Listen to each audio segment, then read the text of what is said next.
வணக்கம்.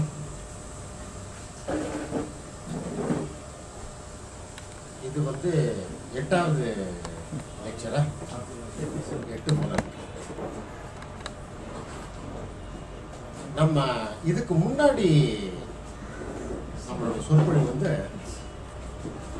Airavata மகாதேவனுடைய monumental work Eli Tamil எபிகிராபிங்கிற புத்தகத்தில் என்ன அவருடைய புத்தகத்தை பிரசன்ட் பண்ணி, அதுக்கு காரணம் என்னன்னா இப்ப பார்க்க போறதுக்கான அது முன்னோடியா இருக்குங்கிறதுக்காக. இப்ப வந்து இன்றைக்கு இருக்கக்கூடிய இதுல வந்து இன்றைக்கு டாப்ல தமிழகத்தின் எழுத்துக்கள், அது வந்து தமிழ் எழுத்துக்கள்னு சொல்லாம தமிழகத்தின் எழுத்துக்கள்னு சொல்றதுக்கு ஒரு முக்கியமான காரணம் உண்டு. தமிழ்நாட்டில் தமிழுக்காக 3 எழுத்து வடிவங்கள் இருந்திருக்கு. குரோனாலஜிக்கல் தமிழ் பிராமி, அதிலிருந்து வந்தது 2 எழுத்துகள், ஒன்று வட்ட எழுத்து, இன்னொன்று நம்ம இப்ப எழுதக்கூடிய தமிழ். இதெல்லாம் தமிழுக்காக தமிழ்நாட்டில் உருவாக்கப்பட்ட எழுத்துக்கள். இதையும் தவிர ஒரு முக்கியமான ஒரு எழுத்து வடிவம் தமிழ்நாட்டில் உருவாக்கப்பட்டது பல்லவர்களால். அது கிரந்தம்னு சொல்லுவாங்க, அது பல்லவ கிரந்தம்னு சொல்லுவாங்க. தமிழ்நாட்டில் இந்த சமஸ்கிருத வேத இதுகளை ரொம்ப ஜாஸ்தி கொண்டு வந்தது பல்லவர்கள். ஏன்னா பல்லவர்கள் ப்ராபப்ளி அவங்க தமிழங்கள்ல ஆந்திர பிரதேசத்துல வந்திருக்காங்க. அந்த காலத்துல தான் அந்த வேத கோட்பாடுகள் புராணங்கள் அதெல்லாம் ரொம்ப ரொம்ப பழக்கத்துல வந்தது பல்லவர் காலத்துல தான். அவங்க வந்து தமிழ்நாட்டுல சமஸ்கிருதத்தை எழுதுறதுக்கு தமிழ் எழுத்துக்கள் போதாது, வர்க்க எழுத்துக்கள் கிடையாது, கிடையாது, ஒன்னே காரணம் உண்டு. அதற்காக அவங்க அந்த காலத்தில் இருந்த பிராமி சதர்ன் பிராமியை வச்சுக்கிட்டு இந்த ஒரு கிரந்த எழுத்து சமஸ்கிருதத்தை எழுதுறதுக்காக கிரந்த எழுத்துன்னு ஒன்று எழுதினாங்க. அவங்க தான் முதல்ல இன்ட்ரோடியூஸ் பண்ணாங்க. அவங்க தான் தமிழ் எழுத்தை இன்ட்ரோடியூஸ் பண்ணதாகவும் ஐராவத மகாதேவன் சொல்றாரு. அதுல சர்ச்சைகள்லாம் இருக்கு. ஆனா இதை பொறுத்த அளவுல, கிரந்தத்தை பொறுத்த அளவுல அவங்க தான் இன்ட்ரோடியூஸ் பண்ணாங்க. அதனால தமிழ்நாட்டை பொறுத்த அளவுல it gave birth to 4 scripts. அதனால தமிழகத்தின் எழுத்துக்கள் சொல்றாங்க. இதுல வந்து இந்த கிரந்தத்தை பத்தி சொல்லும் போது பின்னாடி சொல்ல போற முக்கியமான ஒரு விஷயம் ஒண்ணு இருக்கு. அதுல இந்தியாவினுடைய நேட்டிவ் இந்தியன் லாங்குவேஜஸ் எல்லாத்துக்குமே எழுத்து வடிவம் கொடுத்தது பிராமி தான். பிராமின்னு சொல்லும் போது நமக்கு கிடைத்த முதல் பிராமி வந்து அசோகன் காலத்து பிராமி தான், கிமு 3ஆம் நூற்றாண்டு. அதே சமயத்துல தமிழ்நாட்டிலையும் ஜெயின கோவில்கள், கேபன்ஸ், குகைகள்ல, இயற்கையான குகைகள்ல சமண முனிவர்கள் தவம் இருந்த இடத்துல யார் அதை தவம் பண்றதுக்கு இடம் பண்ணினாங்க, படுக்கை பண்ணினாங்கிறத எழுத்துக்களை வந்து பிராமியில எழுதியிருக்காங்க. அதுக்கு பேர் தமிழ் பிராமின்னு சொல்றாங்க. அது போன தடவை கூட சொன்னாங்க. ஏன் தமிழ் பிராமின்னு சொல்றோம்னா தமிழுக்கே உரியதான 4 எழுத்து வடிவம் தமிழ் பிராமியில மாத்திரம்தான் இருக்கும். அதே தவிர இது வந்து அசோகன் பிராமியில இந்த 4 எழுத்தும் வராது. ந, ல, ழ, ர, இந்த 4 எழுத்தும் சமஸ்கிருதத்துல கிடையாது, பிராகிருத மொழிகள்ல கிடையாது, தமிழ்ல மாத்திரம்தான் உண்டு. தமிழ் தென்னிந்திய மொழிகள்ல உண்டு. இப்பதான் கன்னடத்துல அது வந்து இல்லாம, அது வந்து பழக்கத்துல இல்லாம போயிடுத்து. ஒரு காலத்துல தெலுங்குல இருந்து இது இல்லாம போயிடுத்து. இப்ப மலையாளத்துல நிச்சயமா ழா இருக்கு. ழா மாத்திரம் மற்ற இதுலயும் வழக்கொழிந்து போயிடுச்சு. ஸோ இதை வந்து அதை தமிழ் பிராமின்னு சொல்றோம். இதுல ஒரு பெரிய சர்ச்சை ஒன்று இருக்கு. தமிழ் பிராமி தான் ஆரம்பமா, அதுலேருந்து அசோகன் கடன் வாங்கிட்டாரா அல்லது அசோகன்லேருந்து நம்ம கிட்ட வந்ததாங்கிற ஒரு சர்ச்சை. அது வந்து ஸ்காலர்ஸ், அது நமக்கும் சம்மந்தம் கிடையாது. தமிழ் பிராமின்னு ஒன்று இருந்திருக்கு. அது கிமு 2ஆம் நூற்றாண்டு அல்லது கிமு 3ஆம் நூற்றாண்டிலிருந்தே நம்ம வழக்கத்தில் இருக்கு. அதற்கப்புறம் இருக்கக்கூடிய அந்த கிரந்தத்தை பத்தி சொல்லும் போது, கிரந்தத்தை தமிழ்நாட்டில் சமஸ்கிருதம் எழுதுறதுக்காக பல்லவர்களால் உருவாக்கப்பட்டதுன்னு சொல்லும்போது இந்த எழுத்துக்கள் மூலமா தான், இந்த எழுத்துக்கள்ல இருந்து தான் தென்கிழக்கு ஆசிய நாடுகளில் இருக்கக்கூடிய மொழிகளுக்கு எல்லாவற்றுக்கும் சைனீஸ், ஜாப்பனீஸ், கொரியன் மாதிரி இருக்க 3-4 மொழிகளை தவிர மற்ற எல்லாவற்றுக்குமே எழுத்து வடிவம் தமிழ் இந்த பல்லவ கிரந்தத்திலே தான் போயிடும். ரொம்ப பெருமையான விஷயம் இது. இந்த நாளையும் பத்தி நீங்க பேச போறேன்.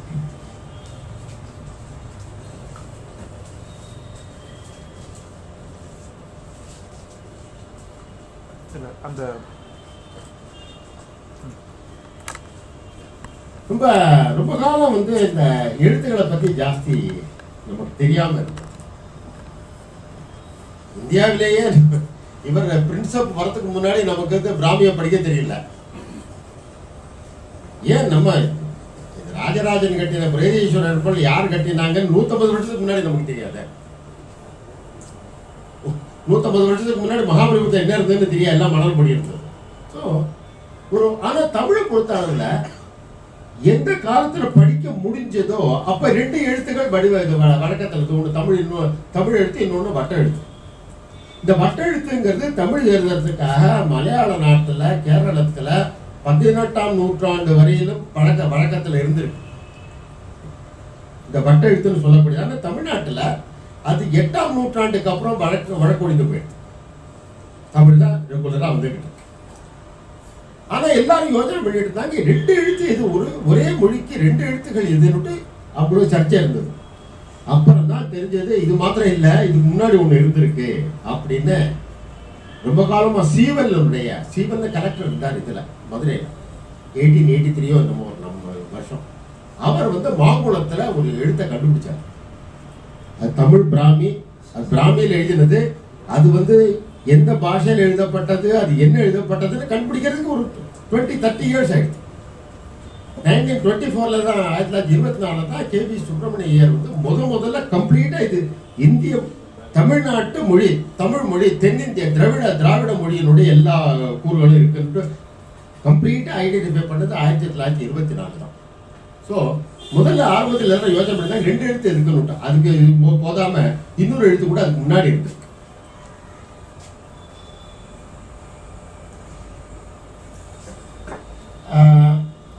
ஆரம்ப காலத்துல நான் சொன்ன மாதிரி இந்த சமண குகைகள்ல இருந்த எழுத்துக்கள் தான் முதல்ல நமக்கு கிடைத்த தமிழ் எழுத்துக்கள். தமிழ் பிராமியில எழுதப்பட்டது. அப்புறம் கொஞ்ச நாளைக்கு அப்புறம் தான் இந்த பாணி ஓட்டுல எழுதப்பட்டதை ரொம்ப ரீசெண்டா தான் கண்டுபிடிச்சிருக்கோம். அரிக்காம்பேடி இது எக்ஸ்காவேஷன்ஸ் ஒரு 1950க்கு அப்புறம் தான் நமக்கு கிடைச்சிருக்கு. அதுக்கப்புறம் நமக்கு புரிஞ்சு போச்சு இப்படி இருக்கு. இன்னொரு விஷயம் என்னால் இன்க்ளூட் பண்ண முடியாத ஒரு விஷயம் ஒன்று இருக்கு. ரொம்ப ரீசெண்டா தான் நாணயத்துல பிராமி எழுத்து இருக்கு. சங்க காலத்து நாணயத்துல பிராமி எழுத்து இருக்குங்கிறது அது மகாதேவன் புஸ்தகத்துல கூட வரல. அதுவும் ரீசெண்டா கண்டுபிடிச்சது. மகாதேவன் ஐயா சொல்றது என்னன்னா, இன்னும் நிறைய வர வேண்டியது இருக்கு. தமிழை பத்தி, தமிழ் எழுத்துக்களை பத்தி, தமிழுடைய மொழியை பத்தி இன்னும் நம்ம புரிஞ்சுக்கிறதுக்கு நிறைய விஷயங்கள் இருக்கு. வரத்தான் நிறைய கிடைக்கும் அப்படின்னு சொன்னாங்க.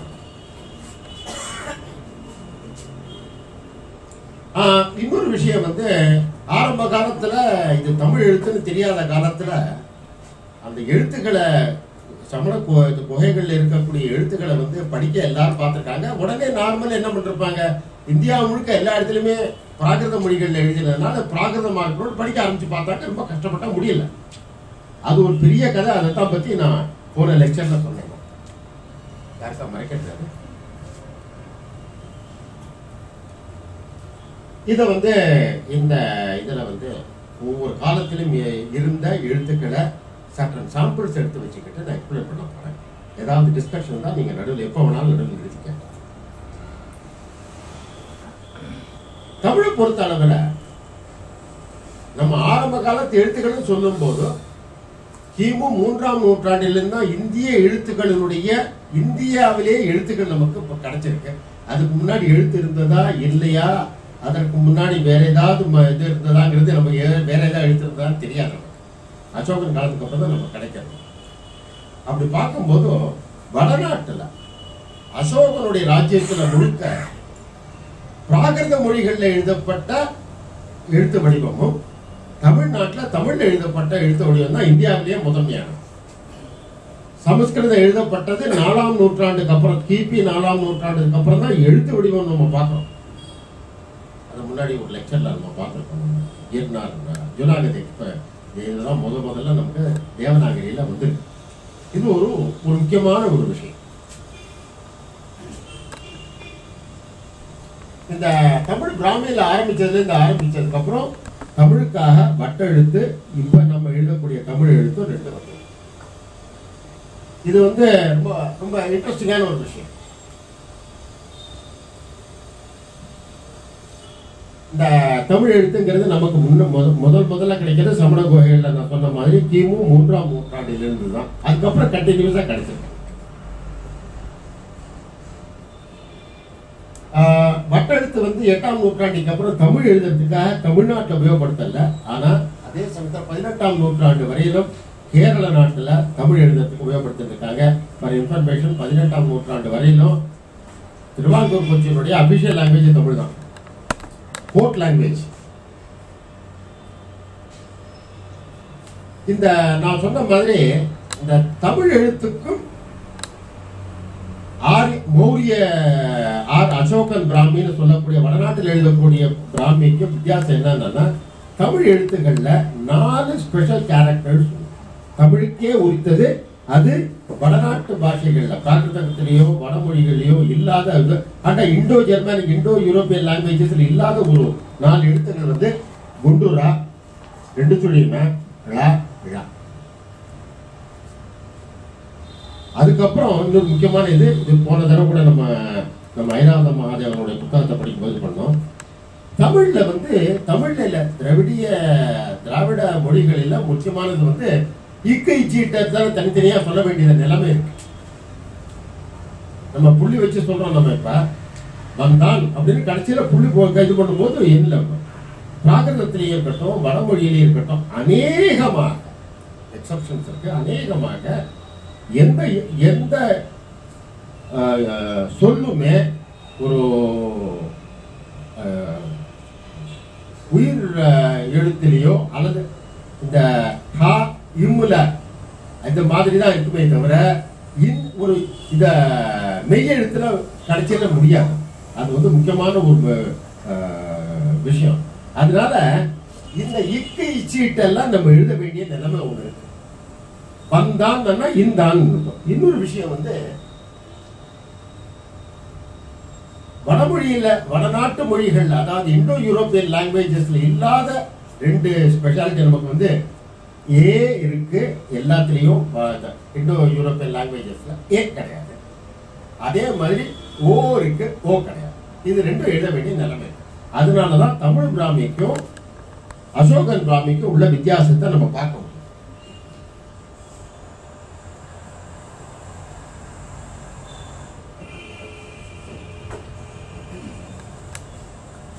Jain ascetic stayed in the natural cover. இதான் சொல்லிட்டேன் நான். இதை தவிர coins, seals, rings of the period also carry legend.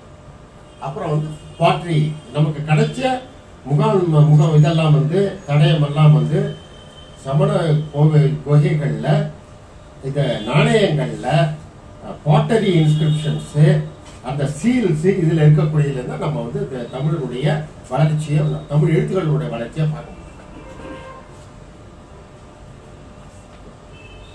இதுதான் முதல்ல நமக்கு கிடைத்த தமிழ்நாட்டில் தமிழுக்கு எழுதப்பட்ட தமிழ்நாடுன்னு சொல்றது என்னன்னா இந்த காலத்துல நம்ம பேசும்போது கேரளாவை சேர்த்து தான் பேச முடியும். அது இங்கிலீஷ்ல தமிழ் கண்ட்ரின்னு சொல்லிடுறாங்க. தமிழ்ல ஒரு சௌரியமான ஒரு வார்த்தையை நம்ம கண்டுபிடிச்சோம். என்ன தமிழ்நாடுன்னு நமக்கு வந்து இந்த ஸ்டேட் வந்துடுது. தமிழ்நாடும் கேரளாவும் சேர்ந்த ஒரு பிரதேசத்துல நம்ம பேசக்கூடிய தமிழ் எல்லாம்.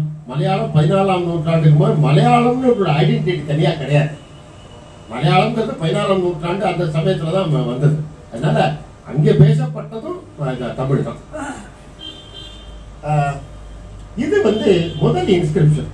சீவல்ங்கிறவர் வந்து கலெக்டரா இருந்தபோது பிரிட்டிஷ் கலெக்டர் மாங்குளம் மதுரைக்கு பக்கத்துல மீனாட்சிபுரம் மாங்குளம்ங்கிற அதுல வந்து அந்த குகையில இது பண்ணிருக்காங்க. அது இன்னைக்கு இருக்கு, எப்போ போகும்னு தெரியாது. இருக்கிறது நம்ம சொல்லக்கூடியதெல்லாம் வந்து அநேகமா இப்ப இருக்கு, எத்தனை நாளைக்கு இருக்குன்னு சொல்ல முடியாது. அதெல்லாம் குவாரி பண்ணிட்டு இருக்கோம். நம்ம வீட்டுல எல்லாம் கிரானைட் போடணுமே, எங்கே போவாங்க அவங்க, அதனால கிரானைட் கடியில இருக்கும்.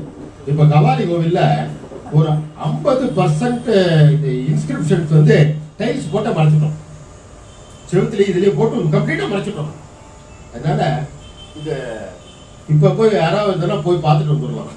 அஜந்தாங்க நாங்க போயிருந்தோம் சொன்னோம், அதை மூட போறாங்களாம், நம்ம அதை வந்து வெளியில வச்சுக்க போறோம், நம்ம போய் பார்த்துட்டு வந்துடலாம்னு சொன்ன மாதிரி பார்த்துட்டு வந்தோம். இது வந்து ஏர்லியஸ்ட் இன் தமிழ்நாடு.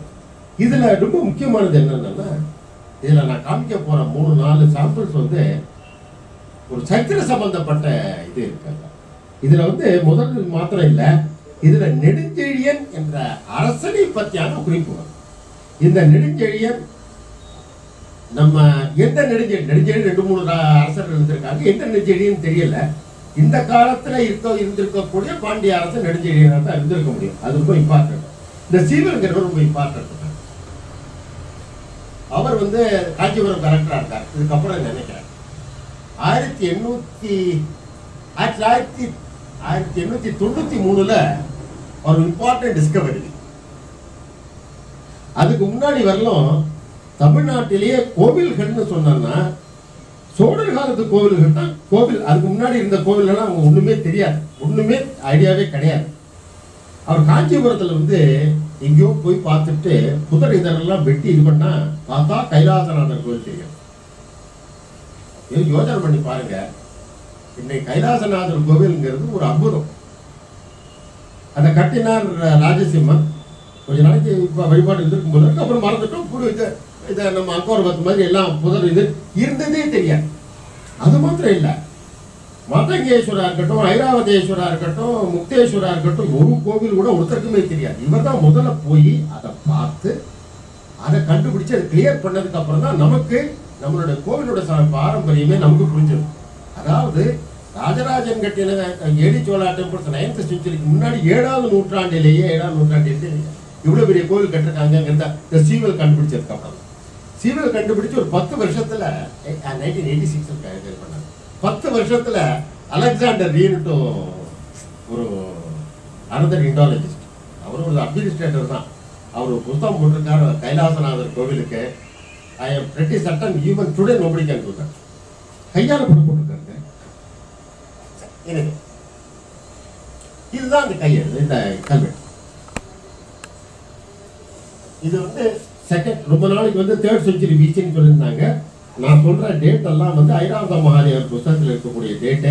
இந்த டேட்டு ரைட்டா தப்பாங்கிறத அந்த ஆராய்ச்சியில எல்லாம் நம்ம போக வேண்டாம். நமக்கு அங்க இருக்கு.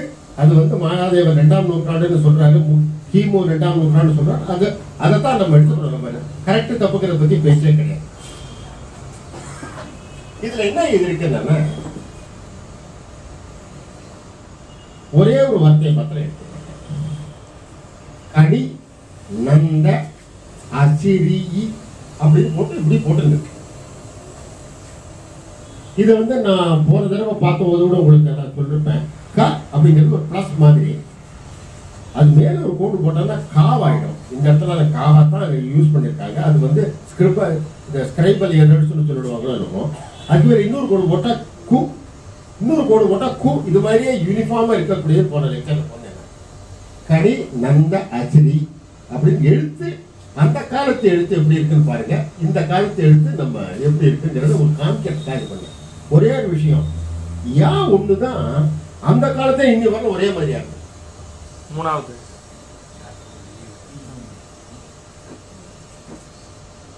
அந்த காலத்துல இருந்து சேஞ்ச் பண்ணாத ஒரே ஒரு எழுத்து வந்து யா ஒண்ணுதான். இதுலயே நீங்க ஒரு வேடிக்கை பார்க்கலாம், எழுதும் போதும்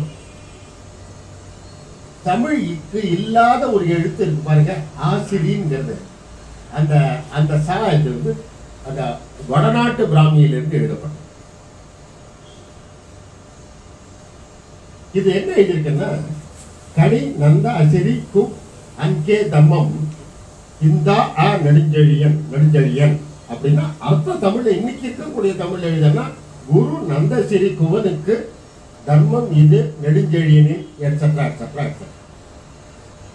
பணம் பனி யாழ் கடல் அன் கடலன் வழுத்தி வழுதி குடுப்பித்த செய்தளிக்கப்பட்ட பழி படுக்கை. இதை படிக்கிறதுக்காக 2 இது சொன்னேன். பாலியோகிராபி எந்த காலத்துல எந்த மாதிரி எழுதப்பட்டாங்கிறதுக்கான ஒரு குரோனாலஜி ஒன்றும். 2வது ஆர்த்தோகிராபி ஸ்பெல்லிங். இந்த பழி அப்படிங்கிறது இ எழுதுறது பாருங்க, பழி எழுதுறது பாருங்க, அது ஆர்த்தோகிராபி. அதே சமயத்துல ஒரு காலத்துல எப்படி சொல்லிட்டு இருந்தாங்க, இந்த காலத்துல எப்படி சொல்லிட்டு இருக்காங்கன்னு சொல்றது பாலியோகிராபி. This is charity to Nandachari Kovan. The Kani, the bed was caused to be carved by Kadalan Baladi. அப்படிங்கிறது இந்த text. Servant of Nedinjedian, which automatically means Nedinjedian was ஒரு பெரிய மனுஷன். நமக்கு தெரிஞ்சதுனால நெடுஞ்செழியன்கிறது அரசன் பாண்டியன். வேற ஒருத்தர் நெடுஞ்செழியன் சேர குலத்திலேயோ அல்லது சோழ குலத்திலேயோ இல்லாதனால நெடுஞ்செழியன் அரசனாக தான் இருக்க முடியும். அரசனை தவிர நெடுஞ்செழியன் பேர் ஒருத்தர் காமன் மேனுக்கு இருந்ததாக நமக்கு தெரியல. அடுத்தது ஜம்பை இன்ஸ்கிரிப்ஷன். இது ரொம்ப இன்ட்ரெஸ்டிங்கான ஒரு இன்ஸ்கிரிப்ஷன். இந்த கல்வெட்டில் என்னன்னா சரித்திர சம்பந்தமான ஒரு விஷயம். அதியன் நெடுமானங்கிங்கிற ஒரு வார்த்தை வருது. அவன் காலத்தில் கொடுக்க செய்யப்பட்டது அதியன் நெடுமானங்கி. அந்த இதை இன்ஸ்கிரிப்ஷனை பார்க்கலாம். அந்த எழுதி இருக்கிறது பாத்தீங்க முன்னாடி. சங்கிறது வடமொழி எழுத்து, வடநாட்டு எழுத்து. சதிய புதோ அதியன் நெடுமான் அஞ்சி ஈத்த பழி இதை செய்யப்பட்ட படுக்கை. அதுதான் அந்த எழுத்து. இது கிபி 2ஆம் கிபி 1ஆம் நூற்றாண்டு நினைக்கிறேன். The hermitage was given by Athiyaman Nedumananji த சத்தியபுத்தம். சத்தியபுத்தம் என்று சொல்லக்கூடிய அதியன் நெடுமானஞ்சி அவங்க செய்து கொடுத்த படுக்கை. இதுல முக்கியமான ஒரு விஷயம் என்னன்னா, இந்த சத்தியபுத்தம்ங்கிறது ரொம்ப முக்கியமான ஒரு வார்த்தை. அதியமான் நெடுமானங்கி, அதியன் நெடுமானங்கிங்கிறது சத்தியபுத்தம்னு ஒரு பட்டப்பேர் இல்லை. அதனுடைய அந்த பேரையே வட மொழியில சொன்னா அப்படி வந்திருக்குங்கிறது ரொம்ப ஒரு இன்ட்ரெஸ்டிங். இது இந்த சத்தியபுத்தம்ங்கிற ஒரு வார்த்தை அசோகனுடைய கல்வெட்டுல சேர சோழ பாண்டியர் சத்தியபுத்தம் அவங்களுடைய பார்டர்ல என்னுடைய ராஜ்யம் இருக்குன்னு எழுதப்பட்ட ஒரு கல்வெட்டுல இருக்கு. அதுல சத்தியபுத்தம்னா அது என்ன சத்தியபுத்தம் ரொம்ப நாளைக்கு முடிச்சுட்டு இருந்தாங்க. இந்த இது வந்ததுக்கு அப்புறம் கிளியர் ஆயிடுச்சு. அத அதனுடைய இதை கரெக்ஷன் சொல்றேங்க. லிங்குவிஸ்டிக் சேஷையங்கிறது அதுக்கப்புறம் பலம் சத்தியபுத்தம்ங்கிறது அதியமான் தான் ஆன் லிங்குவிஸ்டிக் கிரவுண்ட்ஸ் எப்படி ப்ரூவ் பண்ணாரு காமிக்க. சத்திய முதல் எழுத்து போய் எலிஷன் பேர் இருக்கு. அதியவாயி புத்தம் அப்படின்னா பையன் அர்த்தம், மகன் மான், அதியமான். மகன் பிகம்ஸ் மான், சேரமான்ங்கிற மாதிரி. அதனால சத்தியபுத்தம்ங்கிறது அதியமான் ஆயிடுச்சுன்னு சொல்றாங்க. நான் என்னுடைய ஒரு கேள்வி ஒண்ணு, அதியமான்ல இருந்து எப்படி சத்தியபுத்தம் வந்திருக்க முடியும்? அப்படித்தானே வந்திருக்கணும். சத்தியபுத்தன் அவங்க அப்பா அம்மா பேர் வைக்கலையா? அவங்க அப்பா அம்மா வச்சது அதியமான் தான். இது எனக்கு புரியல. நான் ஐராவத் மகாதேவன் சார்ட்டை கேட்டிருக்கேன். அவருக்கு இதுக்கான டைம் இல்லை போனார். அதோட நிறுத்திட்டேன். நமக்கெல்லாம் கேள்வி செல்வான்னு கேட்டு நிறுத்திக்கலாம். நம்ம பேப்பராக பிரசம் பண்ண போய் பேசிட்டு வாங்க போதில் பேசல. ஸோ என்னுடைய கொஸ்டின் அது மாதிரி உங்களுக்கு நிறைய கொஸ்டின் வரலாம். அதோட என்னோட சேர்த்து நிறைய கேள்வி கேட்கலாம். அதிகமாங்கிற பேர் எப்படி சத்தியபுத்தம் ஆச்சுங்கிறதான். இதுக்கு அடுத்தது ஒரு காயின் இன்ஸ்கிரிப்ஷன். காயின்ல நம்ம நாணயங்கள்ல நிறைய இன்ஸ்கிரிப்ஷன் ரொம்ப ரீசெண்டாக தான் நிறைய கிடைச்சது. ஒரு மாசத்துக்கு முன்னாடி ஒரு தஞ்சாவூர்லேருந்து ஒருத்தர் ரொம்ப அழகா பிரசன்ட் பண்ணார். சேர சோழ பாண்டிய பல்லவர் காலத்து அந்த காலத்து காயின்கள்ல இந்த எழுத்துக்கள் எப்படி இருக்குங்கிறது காமிச்சா ரொம்ப நல்லா. அதனுடைய ரெஃபரன்ஸ் எனக்கு கிடைக்காதனால நான் அதை இது மட்டும் இது பின்னாடி இன்க்ளூட் பண்ணி அவங்க ஆறுமுகம்னு பேரு அட்ரஸ் கொடுத்துருக்கேன். நான் சிவாக்கிட்ட காயிலேயே நிறைய இருக்கு. ஒரே ஒரு இது மாத்திரம் எனக்கு கிடைச்சது நான் காட்டேன். இது கரூர்ல கிடைச்ச கரூர்ல ஒரு வியாபாரி வந்து நிறைய பழம் காசுக்கெல்லாம் கொடுத்தாரு. அதை கொடுத்து நாகசாமி சார்ட்ட கொடுத்துருக்காரு. நாகசாமி சார் பார்த்துட்டே வந்திருக்கும் போது ஒண்ணு பார்த்தாரு. இது வந்து கிபி முதல் நூற்றாண்டினுடைய சேர நாணயம். இதுல எழுதியிருக்கிறது இந்த இடத்துல எழுதியிருக்கு. நீங்க ஒரு சமயம் என்னோட பிரசன்டேஷன் கையில வச்சுக்கிட்டு அந்த அல்பபெட் எல்லாம் பார்த்துக்கிட்டு அல்பபெட்டை எப்படி ஆட் பண்ணா உயிர்மை எழுத்துன்னு பண்ணா இதை படிச்சிட முடியும். என்ன எழுதியிருக்குன்னா கோலிபுரை. கொல்லிப்புரை அப்படின்னா கொல்லிமலையினுடைய அரசனா இருக்கக்கூடிய இரும்புரை மாதிரி இருக்கக்கூடிய அந்த கிளான்ல சேர மன்னன், அதாவது சேர அரசன் புரை என்று சொல்லக்கூடிய பட்டம் உள்ள சேர அரசன் கொல்லிமலைக்கு அரசனா இருக்கக்கூடிய அவனுடைய காய். இங்க நிக்கிறது வந்து அரசன். அவன் கையில ஒரு வாள் ஒண்ணு இருக்கு, பெரிய வாள் ஒண்ணு இருக்கு. வாளா இல்ல செங்கோல் மாதிரி ஈட்டியா கூட இருக்கலாம், செங்கோலா கூட இருந்திருக்கலாம். இதை வந்து ஒரு பாயிண்ட் நான் சொல்லணும்னு பாக்குறேன். இது பெரிய கேடயம் ஒண்ணு இருக்குன்னு அவங்க கண்டுபிடிச்சிட்டாங்க. நாகசாமி சாருடைய இன்டர்பிரிட்டேஷன் இது ஒரு அருமையான, ரொம்ப கஷ்டப்பட்டு இல்லை, இதெல்லாம் ஈஸியா கண்டுபிடிக்கிற விஷயம் கிடையாது. இங்க பாருங்க, ஏன் தெரியுதா? இந்த இடத்துல இந்த கோடு போட்டா கோ ஆயிடுச்சு. இல்ல இது இதெல்லாம் நீங்க கொஞ்சம் ரெடியா பாக்கலாம். ஈ பாருங்க, இந்த போட்டு 2 புள்ளி ஈ ஈ ஆரம்பெல்லாம் நீங்க பாருங்க. இது வந்து இது வந்து ராஜா அவன் கையில வந்து ஒரு ஈட்டி வச்சிருக்கான் போல இருக்கு, கேடையை வச்சிருக்கான். இது வந்து கொல்லிப்புரைன்னு எழுதியிருக்குதுல. இதை வந்து இன்டர்பிரிட்டேஷன் என்னன்னா கொல்லி மலையின் அரசன் சேர அரசன் புரை அப்படிங்கிறது மட்டும் அவங்களுடைய இன்டர்பிரிட்டேஷன். இது வந்து ஒரு பிராஸ் காயின். இது வந்து கண்டெடுக்கப்பட்டது ஒரு 20 வருஷத்துக்கு முன்னாடி. இது வந்து இதுக்கப்புறம் நான் ஒன்று முக்கியமாக ஒன்று காமிக்கணும். இது இந்த சமயத்தில் காமிக்கலன்னா அப்புறம் எனக்கு ஆப்பர்ச்சுனிட்டி இருக்காதுன்னு நினைக்கிறேன். நீங்க இடது பக்கம் பார்க்கக்கூடியது இந்த நம்ம எழுத்து சம்பந்தப்படாத ஒரு விஷயம், ஒரு தங்க மோதிரம்.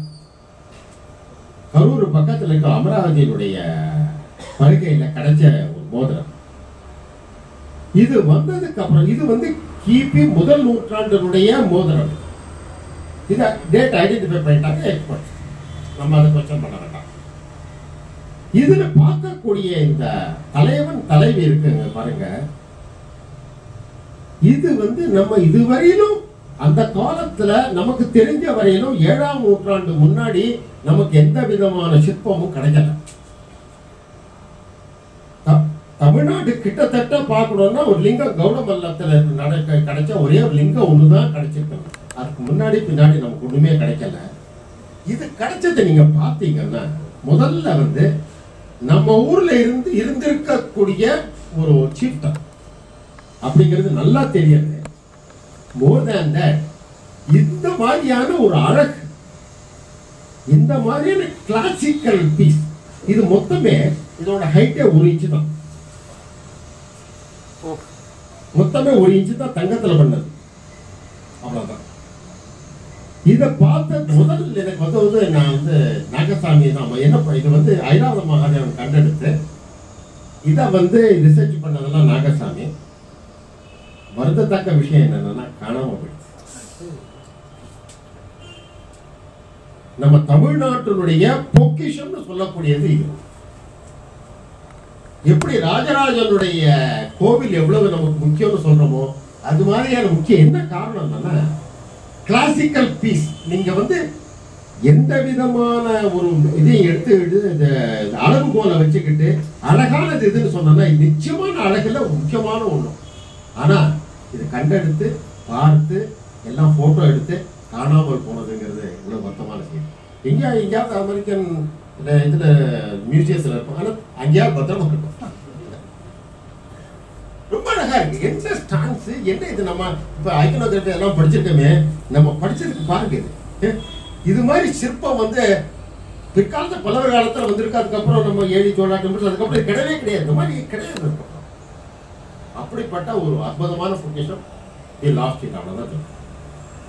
இது இந்த எழுத்துக்களுக்கு கதைகளுக்கு சம்மதம் இல்லை. ஆனா கரூரை பத்தி பேசும்போது இதை பத்தி சொல்லணும்னு புகழூர்ல, அதாவது கரூருக்கு பக்கத்துல இருக்க புகழூர்ல ஒரு இன்ஸ்கிரிப்ஷன், அதுவும் சரித்திர சம்பந்தப்பட்ட ரொம்ப இம்பார்ட்டன்ட் இன்ஃபர்மேஷன். என்னன்னா, இரும்புரை வம்சத்துல வந்த 3 ராஜாக்கள், தாத்தா, அப்பா, பையன், 3 பேருடைய பேரும் அதுல வரும். இதான் அந்த இன்ஸ்கிரிப்ஷன். இது 2 தடவை எழுதியிருக்காங்க.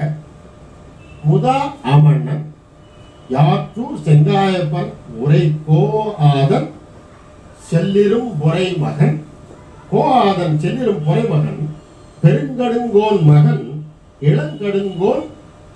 இளங்கடுங்கோ ஆக அறுத்த கல். அதாவது கோ ஆதன் செல்லிரும்புரை அவனுடைய மகன் ராஜாவா இருக்கும் போது அவன் பேர் என்ன, பெருங்கடுங்கோன். அவனோட பையன் இளவரசனாக பட்டம் கட்டின காலத்துல செய்யப்பட்ட படுக்கை. இது நமக்கு ஹிஸ்டாரிக்கலி இவங்க எப்ப இருந்தாங்க, 2nd செஞ்சுரிக்கு ஏடின்னு தெரிஞ்சு போச்சு. இந்த நம்ம வம்சம் எப்படி இருந்தது தெரிஞ்சு போச்சு. ரொம்ப இம்பார்ட்டன்ட். இதுல வேடிக்கை என்னன்னா, அந்த ஊர்ல போய் இங்க மாதிரி ஒரு கல்வெட்டு இருக்குன்னா ஒருத்தருக்கும் தெரியாது. இதை நம்ம ஊரெல்லாம் சுத்தி கடைசியா கண்டுபிடிச்சிருக்கோம். நான் சொல்றேன், அங்க பள்ளிக்கூடத்துல போய் நின்று உங்க ஊர் பக்கத்துல, உங்க ஊர்ல இருந்து பாக்குற தூரத்துல அந்த மலை இருக்கு. அதாவது தமிழ்நாடு நியூஸ் பிரிண்ட் கார்பரேஷனுடைய ஃபேக்டரியில இருக்கக்கூடிய பள்ளிக்கூடம். அதுல ஒரு நல்ல பள்ளிக்கூடம். அதுல 2000 பள்ளிக்கூட மாணவர்கள் இருக்காங்க. ஒரு 80 ஆசிரியர்கள் இருக்காங்க. அந்த பள்ளிக்கூடத்துல இருந்து பார்த்தா அந்த மலை தெரியும். அந்த மலையில இப்படி ஒட்டுப்பட்ட ஒரு முக்கியமான ஒரு செய்தி இருக்கு. அது 2000 வருஷத்துக்கு முற்பட்ட ஒரு செய்தி செய்யப்பட்டதுன்னு அவங்களுக்கு தெரியாது. இது மாதிரி நமக்கு எல்லாருக்குமே ஒருத்தருக்குமே நம்மளுடைய சரித்திரமே நமக்கு தெரியாது, நம்ம பாரம்பரியமே நமக்கு தெரியாது. நான் சொன்னதுக்கு அப்புறம் பத்ரி ஒரு தடவை போய் அது அடிச்சு பிடிச்சு பார்த்துட்டுனா, எனவே பார்த்துட்டு பின்பக்கம் இன்னொன்னு இருக்கு, அது போகலான்னு பார்த்தோன்னா இங்க பாம்பு இருந்தது. திரும்பி ஓடி விட்டாரு. என்ன கேட்கிறாரு, இப்படி இருக்கிற இடத்துல ஜெயின முனிகள் எப்படி தவம் இருந்திருப்பாங்கன்னா, அவன் உயிரே கவலைப்பட, உயிரை கொடுக்கறது தானே இங்க உட்காந்துருக்கான், பாம்பை பார்த்தா பயப்பட போறாங்க அவங்க. அது மாதிரி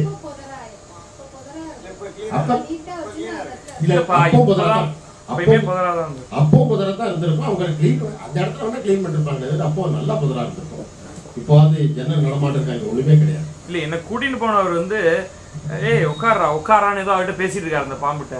நான் தான் பயந்து போய் ஓடி வந்தேன். நமக்கு எதுக்கு வம்பு? அவர் வளர்க்கிறாரு உங்களை மாதிரி பயமுறுத்து.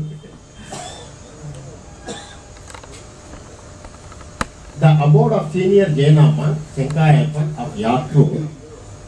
The rock shelter was carved when Ilankadungo, the son of Perungadungo, the son of King Adan Sel Irumburai, became the heir apparent. எப்ப அரசர் இளவரசரா பட்டம் கட்டப்பட்டாரோ அந்த சமயத்துல அறுத்தக்கல். இதுக்கு அடுத்தபடியாக 3ஆம் செஞ்சுரி. நீங்க டீ சாப்பிட்டுருங்க, நடுவில் சின்ன பிரேக்கா. நீ நடுவில் ஏதாவது கதை சொல்லிட்டு நான் அதான் கதை. ஆக்சுவலா அந்த புகழூர் புகழூர் கல்வெட்டை பார்க்க போனது. அங்க ஒரு பெரிய முருகன் கோயில் இருக்கு. அருணகிரிநாதர் பாடல் பெற்ற ஸ்தலம். அந்த கோவிலுடைய அந்த கோவில் ஒரு மலைக்கு மேல இருக்கு. ஸோ அந்த மலை தான் அதோடைய சைடுல தான் இருக்குது. இத கண்டுபிடிச்சு அங்க போறது ஒன்றும் கஷ்டம் இல்லை. அந்த முருகன் கோவில் கேட்கணும், நீங்க கல்வெட்டுன்னு கேட்கக்கூடாது. அந்த ஏரியா பக்கம் போய் முருகன் கோவில்னா கரெக்டா கை காமிச்சிருவாங்க. அதுதான் அதோட ட்ரிக்கே. முருகன் கோவிலுக்கு போயிட்டு மேல டக்குன்னு போயிடக்கூடாது. கீழே ஒரு வாட்ச்மேன் ஒருத்தர் இருக்காரு, பூட்டி வச்சிருக்காங்க கம்ப்ளீட்டா. இந்த கல்வெட்டு இருக்கிற ஏரியா முழுக்க பூட்டி வச்சிருக்காங்க. மேல ஏறி போறதுக்கு நிறைய படிகள் இருக்கு. கால் வலிக்கும், கஷ்டமா இருக்கும், செங்குத்தான படி. அதனால ஒரு தடவை மேல ஏறிட்டு திருப்பி கீழே இறங்கிட்டு திருப்பி மேலே ஏறதெல்லாம் கஷ்டம். அதெல்லாம் நான் பண்ணதுனால சொல்றேன். அங்க போகணும்னா முன்னாடியே கீழே போய் அங்க இருக்கிற செக்யூரிட்டி கிட்ட ஆமா அவருடைய போன் நம்பர்லாம் இருக்கு என்கிட்ட, முன்னாடியே கூட சொல்லிட்டு போயிடலாம். யாராவது போகணும்னா சொல்லுங்க, நான் நம்பர் தரேன். அவர் கூட வந்து சாவி எடுத்து திறந்து கூட்டிட்டு போய் எல்லாத்தையும் காமிச்சிட்டு ரொம்ப நல்ல மனுஷர். ஆனா பொதுவா அங்க வேற யாருக்கும் அவரை தவிர அங்க வேற யாருக்கும் தெரியாது. இந்த மாதிரிலாம் சுத்தி கித்தி கேட்டு எல்லாம் பிரயோஜனமே இல்லை. ஒரு போர்டு இருக்கு, ஏஎஸ்ஐயோட ஒரு போர்டு ஒன்று இருக்கு. நிறைய அந்த சைடு முழுக்க இப்ப நம்ம பார்த்தது 2 சாம்பிள் தான். தரையில எல்லாம் ஒவ்வொருத்தரோட படுக்கையிலயும் அவங்க வந்து தன்னுடைய பெயரும், தனக்கு யார் அங்க படுத்திருந்தார் அந்த முனிவருடைய பெயர், யார் அதை வெட்டி கொடுத்தாங்க அவங்களுடைய பெயர். ஆமா, நல்லா இவ்வளவு பெருசு. ஒவ்வொரு எழுத்தும் நல்லா பெருசா தான் வெட்டி இருக்கு. அதுலயும் நிறைய அப்கோர்ஸ் டேமேஜ் எல்லாம் ஆயிருக்கு. பட் இருந்தாலும் நீங்க நல்லா படிக்கக்கூடிய அளவுக்கு நம்ம பக்கத்துல இருந்து நம்ம அந்த ஒரு பிராமி எல்லாத்தையும் எழுதி வச்சுட்டு போயிட்டோம்னா நாமளே படிக்கலாம். சுத்தி வெளியில ரொம்ப பெரிய அற்புதமான பாதையெல்லாம் இருக்குன்னு சொல்ல மாட்டேன். ஒரே புதர்லாம் இருக்கு. அது கொஞ்சம் நல்ல இவ்வளவு தூரம் வரைக்கும் ஷூ போட்டு போனா கொஞ்சம் தைரியமா போலாம். பாம்பு பத்தி கவலைப்படாம. இல்ல அதுக்காக இல்ல, இந்த பாம்பு வந்து நிச்சயமா அங்க இருக்கு, பாம்புகள்லாம் இருக்கு. இந்த ஒரு தைரியத்துல தான் நம்ம போயிடுறோம். போனதுக்கு பிறகு இந்த பாம்பு வந்துட்டுதான் பயம். மகுடி எல்லாம் பிரயோஜனம் இல்லை. பட் இட்ஸ் அது வந்து ஸ்டூடெண்ட்ஸ் அத்தனை பேரையும் கூட்டிட்டு போய் காமிக்க வேண்டிய ஒரு இடம் நிஜமாவே இது. அதுக்கு முன்னாடி வந்து இந்த அஜந்தா ப்ரிப்பரேஷன் மாதிரி இந்த ராஜாக்கள் எல்லாருடைய கதையை சொல்லி அவங்களுடைய சங்க இலக்கியத்துல அவங்களுடைய பெயர் எங்கெங்க வருதுன்னு சொல்லி அந்த பாடல் எல்லாமும் விளக்கிட்டு அதுக்கப்புறம் அவங்களை அங்க கூட்டிட்டு போய் அந்த இடத்த காமிக்கிறப்ப வந்து இந்த சங்க இலக்கியங்கிறது வெறும் வந்து யாரோ விட்ட புருடாலாம் கிடையாது. அது வந்து ஒரு ஹிஸ்டாரிக்கலி ரெலவென்ட் டெக்ஸ்டுவல் எவிடன்ஸ் அப்படிங்கறதையும் வந்து மாணவர்களுக்கு சொல்றதுக்கு ஒரு முக்கியமான இது. இப்ப நான் வந்து சங்க இலக்கியங்கள்லாம் பள்ளிக்கூடத்துல படிச்ச சமயத்துல இந்த கல்வெட்டுகளை பத்தி ஒரு வார்த்தை நான் படிச்சது கிடையாது. இந்த மாதிரிலாம் இருக்கு, இவங்க நிஜமாவே இருந்தாங்க. தமிழ் ஆசிரியர்களுக்கு இந்த கல்வெட்டுகள் பத்தி ஏதாவது தெரியுமா அப்படிங்கிறது தெரியல. வரலாற்று ஆசிரியர்களுக்கு சுத்தமா வந்து சங்க இலக்கியம் பத்தி எனிவே தெரியாது. சோ ஆமா, சோ அது வந்து அந்த ரெஃபரன்ஸோட போனா ஒரு அற்புதமான ஒரு அனுபவமா இருக்கும். இப்ப நம்ம போய் தொடர்றத பத்தி அவங்க யாரும் ஒண்ணும் சொல்லல, நம்ம தொட்டு பார்க்கலாம். கிட்டத்தட்ட 2000 வருஷத்துக்கு முன்னாடி இருந்த யாரோ ஒரு ராஜா, அந்த ராஜாவை தொட்டு பார்த்திருப்பான் இல்லையா, அவனை பத்தி எழுதி இருக்கிறது அதுன்னு. சோ இந்த கனெக்ஷன் நமக்கு இருக்கு, இன்னும் தொட முடியும் அதை அப்படிங்கிறது. It's a great experience. நான் ஒரே ஒரு விஷயம் சொல்லிடுறேன். இந்த பெருங்கடுங்கோ தான் பாலை பாடிய பெருங்கடுங்கோ, 62 பாடல்கள் அவர் பாடியிருக்காரு. இந்த கடுங்கோவும் பாடல்கள் பாடியிருக்காரு. இவருடைய பாடல்கள் குறுந்தொகையிலையும் அகநானூரிலையும் கலித்தொகையிலையும் 62 பாடல்கள். இவருக்கு பேர் வந்து பாலை பாடிய பெருங்கடுங்கோ. இளங்கடுங்கோவும் பாடியிருக்காரு இங்க சங்க இலக்கியம் சொல்ற. சோ இந்த புலவர்கள் இவர் வந்து அரசராகவும் இருந்திருக்காங்க, புலவர்களாகவும் கவிகளாக இருந்திருக்கிறாங்க. அடுத்த மாசம் நம்ம சொல்லிடுவோம், கிடைச்ச போது சொல்ல வேண்டியதுதானே. அடுத்த மாசம் நம்ம தமிழ் பாரம்பரிய சொற்பொழிவு வந்து ஐயா கந்தசாமி சொல்ல போறாரு. ஆனந்தராகம் பிள்ளைன்னு இந்த பாண்டிச்சேரியில துபாஷா இருந்தவர், அவருடைய டைரி அதை படிச்சுட்டு நல்லா நிறைய நீட்டா ரொம்ப நிறைய படிச்சிருக்காரு. அந்த காலத்து தமிழகம் எப்படி இருந்ததுங்கிறத பத்தி பேச போறாரு. அவரை இன்னொன்னு கேட்டிருக்கேன், இவருடைய கோணத்திலிருந்து சங்க இலக்கியத்தை நமக்கு சொல்லணும் அப்படின்னு கேட்டிருக்கேன். அது அடுத்தாப்புல வரும். சரி, நம்ம ப்ரொஜெக்ட் பண்ணலாம். இது வந்து குடுமியான் மலையில என்னோட யார் வந்தாங்க, இந்த எழுத்து நான் மேல போகல, கொஞ்சம் நீங்க உங்களெல்லாம் விட்டுட்டேன்னா குடுமியான் மலையில இந்த எழுத்து இருக்கு, நாடல் கொண்டத்தை படி அப்படின்ட்டு ஒரு எழுத்து. இது கிபி 3ஆம் நூற்றாண்டினுடைய எழுத்து. இது எல்லாம் தமிழ் பிராமி. இன்னொன்று வந்து ஈரோடு பக்கத்துல அரச்சலூர்னு ஒரு இடம். அதுல இருக்கிற எழுத்து வந்து ரொம்ப ரொம்ப ரொம்ப ஸ்பெஷல் எழுத்து. அது என்னன்னா, இது வந்து ஏதோ சித்திரகவி எழுதின மாதிரி. இப்படி படிக்கணும், விகடகவி தேரு வருது தேடு மீழுதுங்கிற மாதிரி. என்ன எழுதியிருக்காங்கன்னா, மேல இருக்க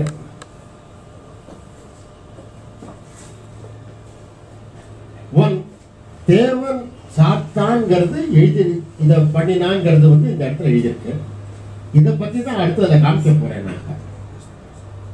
இது பாருங்க, இது என்ன எழுதியிருக்காங்கன்னா த தை தா தை த. இப்படி படிச்சாலும் ஒண்ணுதான், அப்படி படிச்சாலும் ஒண்ணுதான். அடுத்ததுல தை தா தே தா தை, தை தா தே தா தை, த தை தா தை தா, எப்படி வேணாலும் படிக்கலாம். ஆனா இது என்ன எழுதியிருக்காங்க? ஒண்ணு உடனே நமக்கு நிறைய பேர் சொல்லிட்டாங்க, இந்த டான்ஸ் சிலபஸ் தையா தை தையா தைன்னு சொல்ற மாதிரி இருக்கும். அது நிறைய கேள்விகள். எனக்கு ஒரு கேள்வி இருக்கு. இந்த ஆர்ட் டான்ஸுங்கிறது ஒரு நாயகர் காலத்துக்கு முன்னாடி கிடையாது, நிச்சயமா. அது கோவில்கள்ல இது பண்ணதுக்கு அப்புறம் அந்த ஒரு ஃபார்ம் அதுக்கு முன்னாடி ஒரு அபிநயம்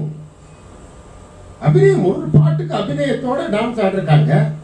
ஆனா தாத்தைங்கிற சொல்கள் எல்லாம் நம்ம சொல்லக்கூடிய கிபி 3ஆம் நூற்றாண்டுல இருந்ததா அப்படிங்கிற ஒரு கேள்வி எனக்கு தெரிஞ்சு இல்ல. ஒருவேளை இருந்திருக்கலாம். ஆனா எல்லாரும் மியூசிக்கல் டிஸ்கிரிப்ஷன் தான் சொல்றாங்க. இதே மாதிரி இன்னொரு இடத்துல கூட இருக்கு. இங்கே இதுக்கு அடுத்தாப்புல இன்ஸ்கிரிப்ஷன் இன் பாட்ரி. அது இதுல பாண்டிச்சேரி கிட்ட கிடைச்ச அரிக்காமேடுல கிடைச்சது. இதுல எழுதியிருக்கிறது என்னன்னா, எழுதியிருக்கிறது மணசண்டை கோவலான், மீனிங் அலான் த சீஃப் ஆஃப் மணசண்டை. மணசண்டையில் இருக்கக்கூடிய கோவலான். அது என்ன சரியாக எழுதலையா ஞாபகம் பார்த்து சொல்றாங்க. இது inscription on pottery. Inscription on pottery இப்ப நிறைய வந்துகிட்டே இருக்கு. இது சொன்னதுக்கு அப்புறம் கூட நிறைய இன்ஸ்கிரிப்ஷன்ஸ் வந்துகிட்டு இருக்கு. இதனால ஐராவத மகாதேவன் சொல்றார், தமிழ்நாட்டினுடைய இது எழுத்துக்களும் தமிழ்நாட்டினுடைய இலக்கியமும் தமிழ்நாட்டினுடைய ஹிஸ்டரியும் இன்னும் நிறைய வரப்போறது. என்ன பாட்ரியிலேருந்து என்ன அவர் சொல்ற ஒரு முக்கியமான பாயிண்ட். இப்ப சமண கோயில்கள் எழுதுறதுன்னா சமண முனிவர்கள் இருந்த இடத்தை பத்தி அவங்க சொல்லி எழுதியிருக்காங்க. பாட்ரியில் எழுதுறதுன்னா சாதாரண மக்கள் தன்னுடைய பேரோ தன் யாருக்கு வியாபாரம் பண்றதுன்னு சொல்றாங்களோ அது எழுதியிருக்கிறதுனால தமிழ்நாட்டுல எழுத்தறிவு ஆரம்ப காலத்திலேருந்து எல்லா இடத்துல இல்லாத அளவுக்கு இருந்திருக்குன்னு சொல்றாங்க. இது எழுதினமா சாதாரண ஆள் தானே இருக்க முடியும், பாட்ரியில் எல்லா இடத்துக்கும் எழுத முடியும். இது ரொம்ப முக்கியமான ஒரு பைலிங்குவல் இன்ஸ்கிரிப்ஷன்ஸ் நம்ம பார்த்துருக்கோம். பைலிங்குவல் இன்ஸ்கிரிப்ஷன் அப்படின்னா கிரீக்கும் கரோஷ்டியும் இருக்கும். ஒரு பக்கம் நாணயத்துல ஒரு பக்கம் கிரீக் இருக்கும், இன்னொரு பக்கத்துல கரோஷ்டி இருக்கும். இல்லாட்ட கிரீக் இருக்கும், பிராமி இருக்கும். இதை வச்சுக்கிட்டு தான் அவங்க ஒரு காலத்துல பிராமியை டிசைஃபர் பண்ண முடிஞ்சது. ஆனா இங்க சாதவாகன நாணயத்துல கிபி முதல் நூற்றாண்டு 3ஆம் நூற்றாண்டு வரல இருக்கக்கூடிய சாதவாகனாருடைய நாணயங்கள்ல ரொம்ப இன்ட்ரெஸ்டிங்கான பைலிங்குவல் காய். இது மொழி வேற, எழுத்து ஒன்னே ஒண்ணுதான். அதாவது ஒரு பக்கத்துல வடமொழி அது பிராகிருதம் எழுத வேண்டிய பிராமியிலையும், பின்பக்கத்துல அதே வாசகத்தை தமிழ்லையும் தமிழ் எழுத வேண்டிய பிராமியிலையும் தமிழ் பிராமியில எழுதியிருக்கிறதுல இருந்து நமக்கு நிறைய விஷயங்கள் கிடைக்கும். இதான் அந்த நாணயம், இதான் அந்த எழுத்துக்கள். இங்க இருக்கிற எழுத்துக்கள் இங்க இருக்கிற எழுத்துக்கள் அதேதான். அது அடுத்ததுல கொஞ்சம் டீட்டெயிலா காட்டும். Both legends have the same meaning, namely of the king Vasishtha Putra Sri Satakarni அப்படிங்கிற வார்த்தை. ஸ்ரீங்கிறத எப்படி தமிழ் எழுதியிருக்காங்க, சதகர்ணிங்கிறது எப்படி தமிழ் எழுதியிருக்காங்க, ராஜா அப்படிங்கிற வார்த்தை எப்படி இருக்காங்கன்னு நம்ம பார்க்கலாம். மேல எழுதியிருக்காங்க பிராகிருதத்துல ராஜ்யோ வாசிட்டி புத்தசா சிரி சாதகணிச. இது பிராகிருதத்துல எழுதப்பட்டது. ராஜ்யோ வாசிட்டி புத்தச சிரி சாதகணிச. What it means is the Vasishta புத்திர ஸ்ரீ சதகர்ணியன் என்ற அரசனுடையது அப்படிங்கிறது. அது தமிழ் எப்படி எழுதிருக்கான்னு பாருங்க. அதே வார்த்தை ராஜ்யோங்கிறது அரசனுக்கு, வாசிட்டி மகன், சிறிங்கிறதுக்கு பாருங்க திரு. அதாவது திருங்கிற வார்த்தை 2000 வருஷமாக தமிழ்ல பழக்கத்தில் இருக்குங்கிறதுக்கு ஒரு நேற்று இன்னைக்கு வரல. திருங்கிறது அந்த காலத்திலேயே தமிழ்நாட்டில் ஸ்ரீ ஈக்குவல் டு திரு அப்படிங்கிற ஈக்குவேஷனே உண்டு. ரொம்ப பெரிய முக்கியமான ஒரு இது இல்லையா. The Tamil legend is in Tamil Brahmi is proved by the following. The presence of the character Tamil Brahmi character la na. அதே மாதிரி the case ending கு அவனுக்கு இவனுக்கு சொல்லக்கூடிய case ending கு புள்ளி that above indicate the basic concept. நீங்க இந்த பிரசன்டேஷனை வந்து எங்கிட்ட இருந்து நீங்க காப்பி பண்ணி எடுத்து வச்சுக்கலாம். நெட்லயே இதெல்லாம் பாருங்க. யார்ட்டாலும் கொடுங்க நீங்க. டைம் என்ன?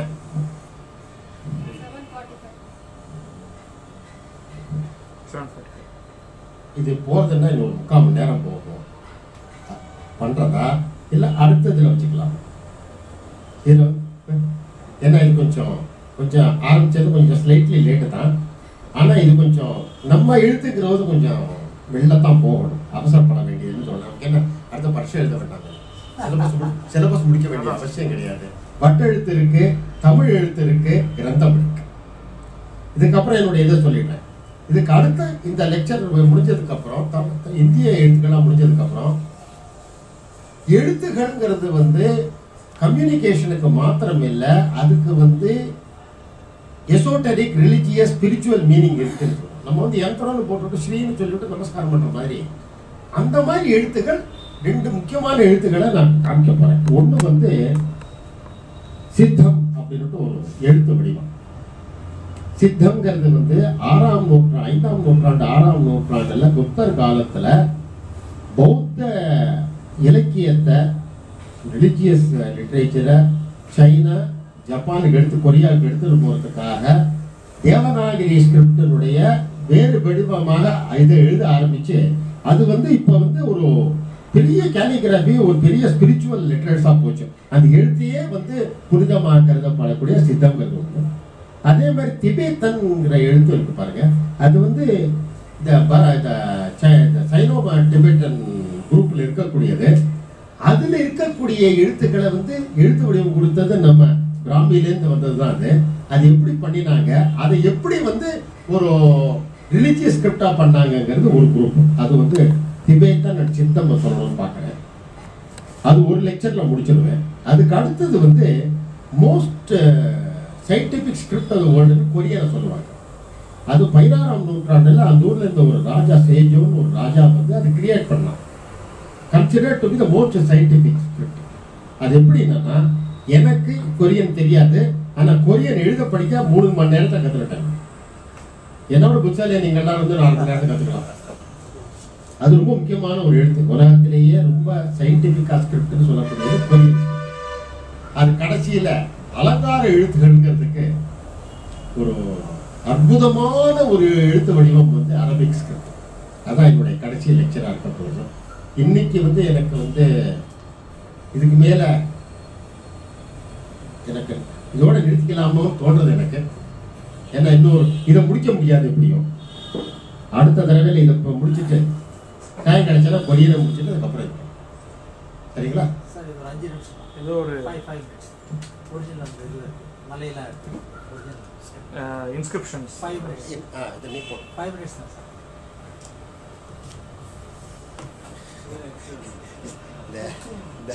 இந்த லெக்சர்லாம் ஒரு அப்பாடா இது ஸ்லைடு வரும். இது முடிய போகிறது. இந்த கச்சேரிகள்லாம்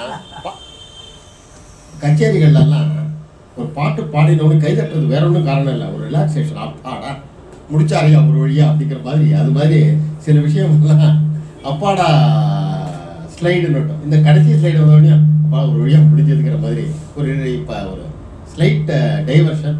இனிமேல் அடுத்த லெக்சர் அடுத்த பார்த்துக்கலாம். சரி, இதில் என்ன பண்ணணும்? ஜஸ்ட் அப்படியே ப்ளே பண்ணு. மாம்பழம் பொங்கல் புளிய பழம்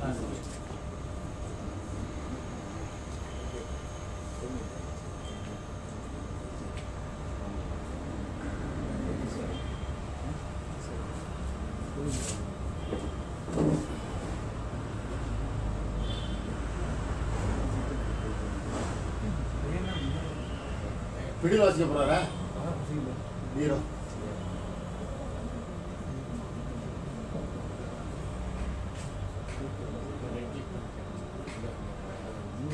BCD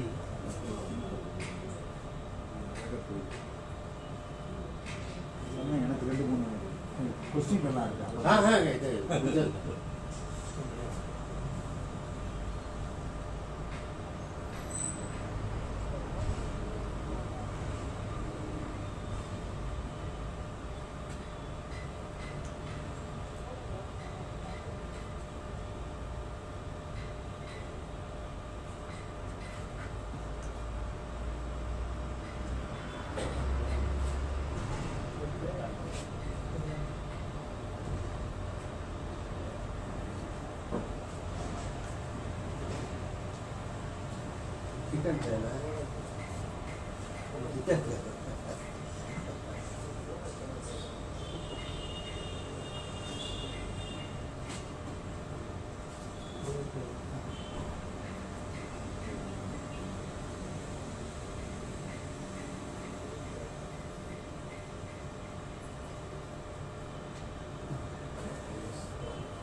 மியூசிக் ஏதாவது இருக்கா? மாங்குளம். இதான் மாங்குளம். மாங்குளம். நீங்களே எடுத்ததுங்களா? நானே இதுல தமிழ் பிராண்ட்.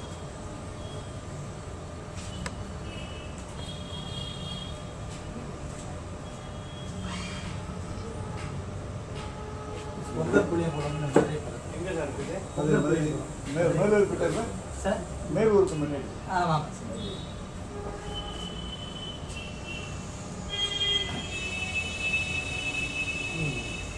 வலி இருக்கும் போல இருக்கு, ஏதோ ஜாஸ்தி பண்ணி பாருங்க.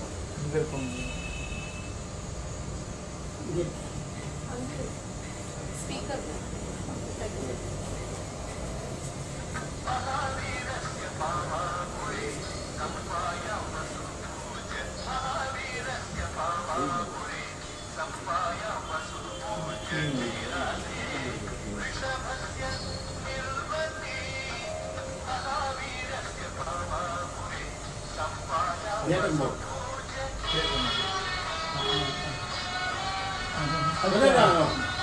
Pongal Puliyankulam.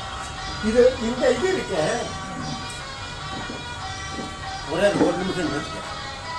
Pass pause pause pause. இது இருக்க இது கிமு காலத்துல பண்ணப்பட்டதில்லை, எழுத்துகள் மாத்திரம்தான். ஃபார் சம் ரீசன் ஹிஸ்டாரிக்கல் எனக்கு இன்னும் புரியல. அது there was a resurrection of the Jain faith in Tamil Nadu by the 8th century.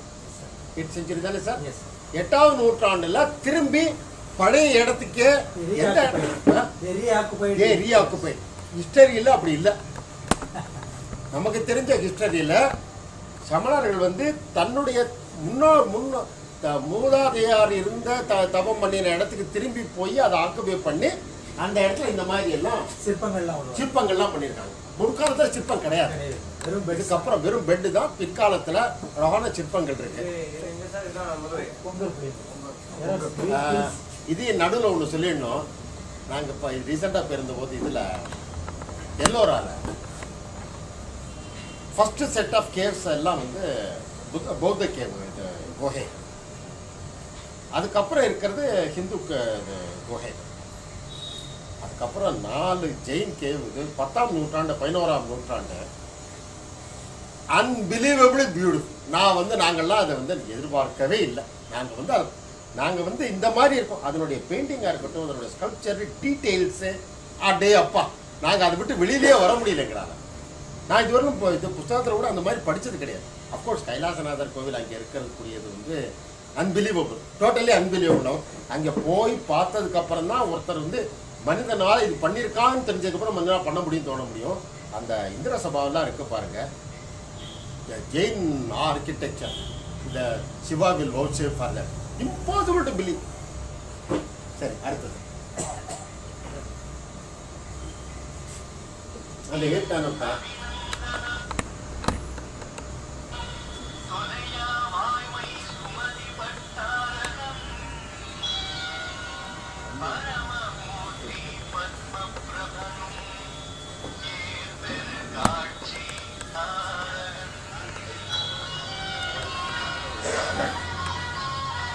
இதுதான் அந்த பெட்ஸ். Pets.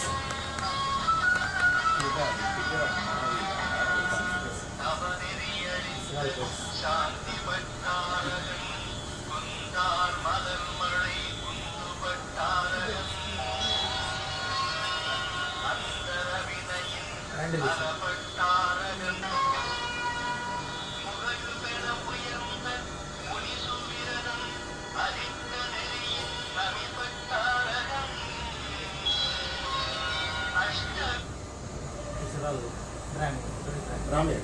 Brahmins. The original size largest. அவ்வளோ பெருசு இருக்கும்.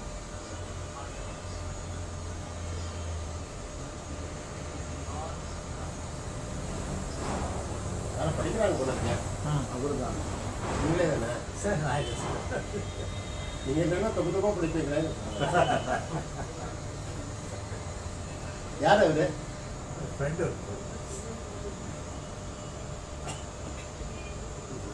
கேள்விக்கு அனாவசியம். அவர் ஃப்ரெண்டுக்கு சொன்னது எளிமையா வந்து சொல்ல போறாங்க.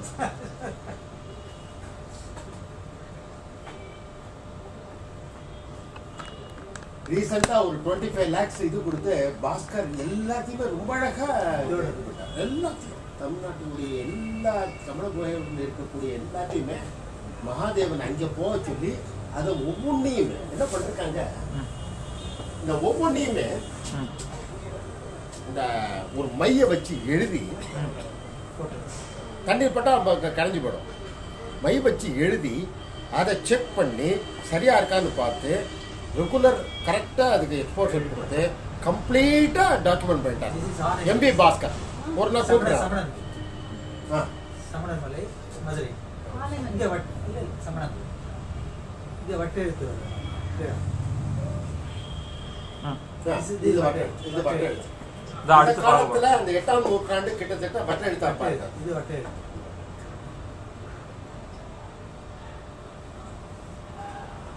வட்ட வட்டமா இருக்கு. ஆக்சுவலி அந்த இதுல பாம் லீஃப்ல எழுத ஆரம்பிச்ச போது ஏற்பட்டார்.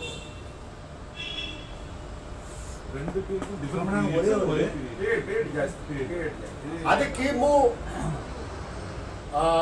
கிபி 2ஆம் நூற்றாண்டு வரையில தான் படுக்கைகள். இந்த இதெல்லாம் 8ஆம் நூற்றாண்டு. பிராமி முத்துப்பட்டி மதுரை. முத்துப்பட்டி மதுரைக்கு பக்கத்துல ஜாஸ்தி எல்லா மலைகள்ல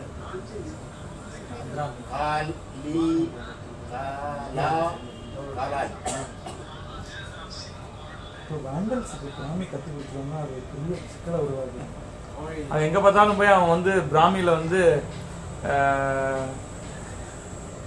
போட்டு போயிட்டான். ஐ லவ் யூ அந்த காலத்திலேயே ஆங்கிலம் இது எந்த ஊர் sir? Muthupatti. Muthupattu another bad. முத்துப்பட்டியா முத்துப்பட்டா? முத்துப்பட்டி.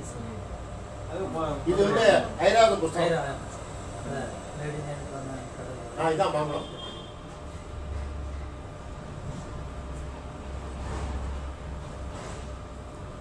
இது வந்து சித்தனவாசல். இது சித்தனவாசல். எருமை நாடு கொழுமையோ.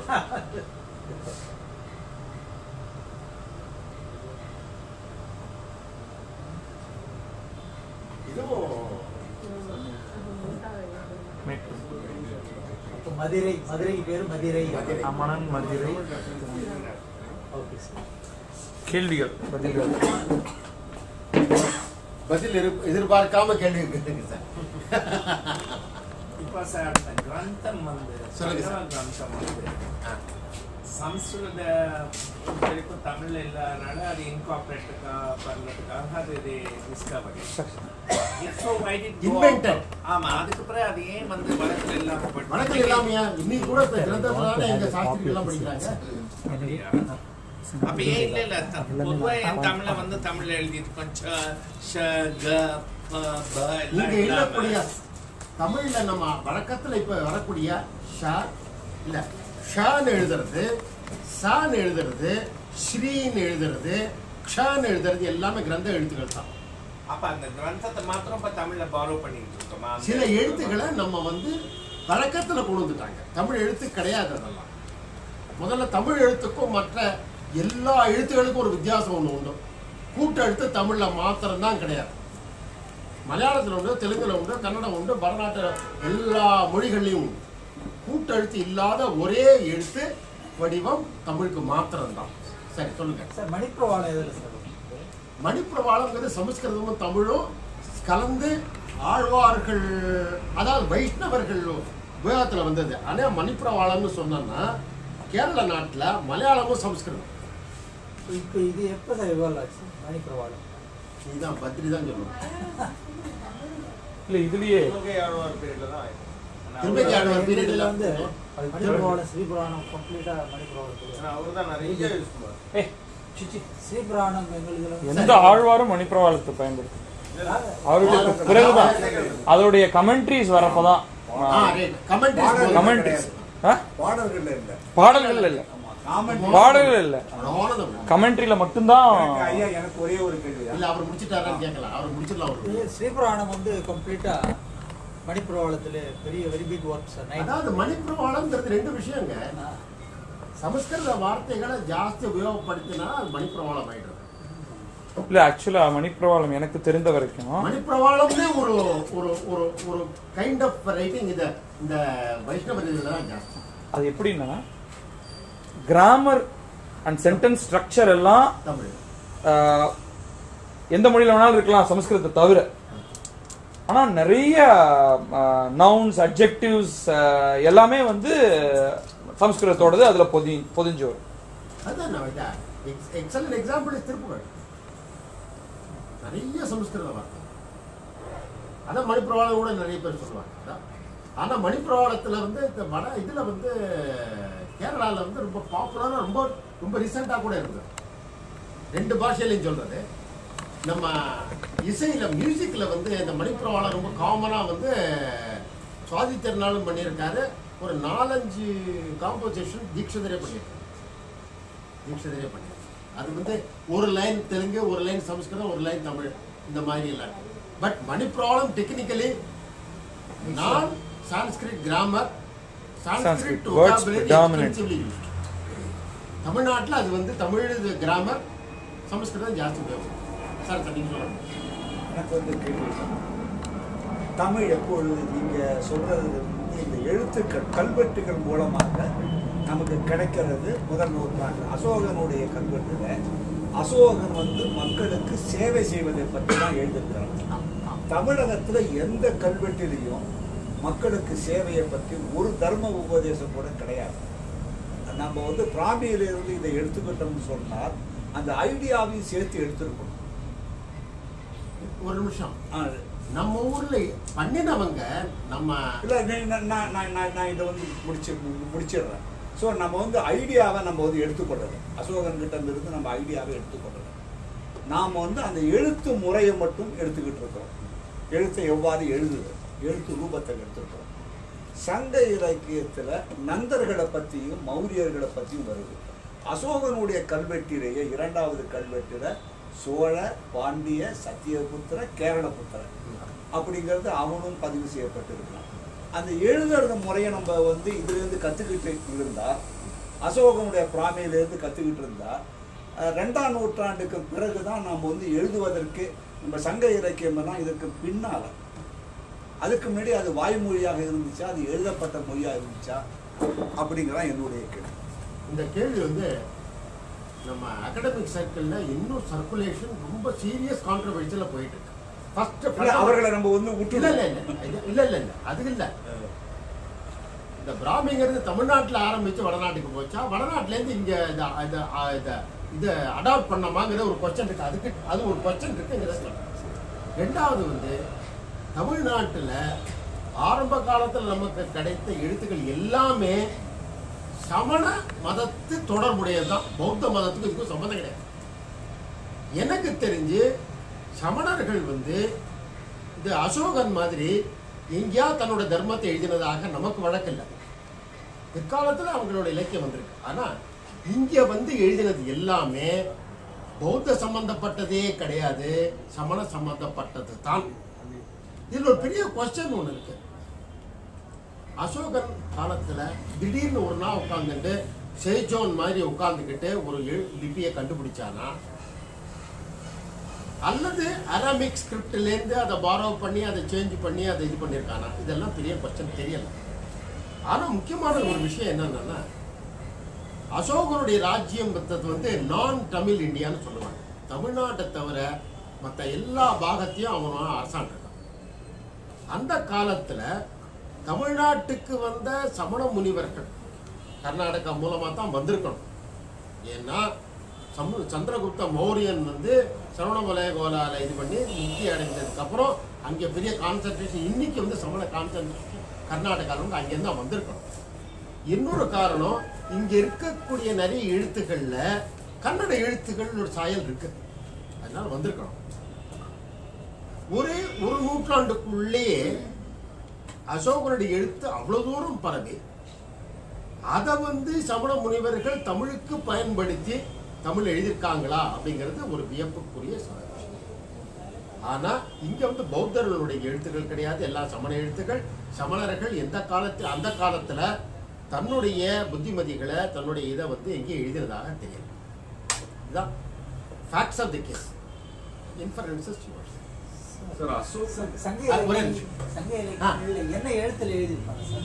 சங்க இலக்கியங்கள் வாய்மொழியாகவே வந்ததா அது எழுத்து இருந்ததாங்கிறது அது ஒரு பெரிய பெரிய ஒரு கான்ட்ரவர்சி நடந்துச்சு.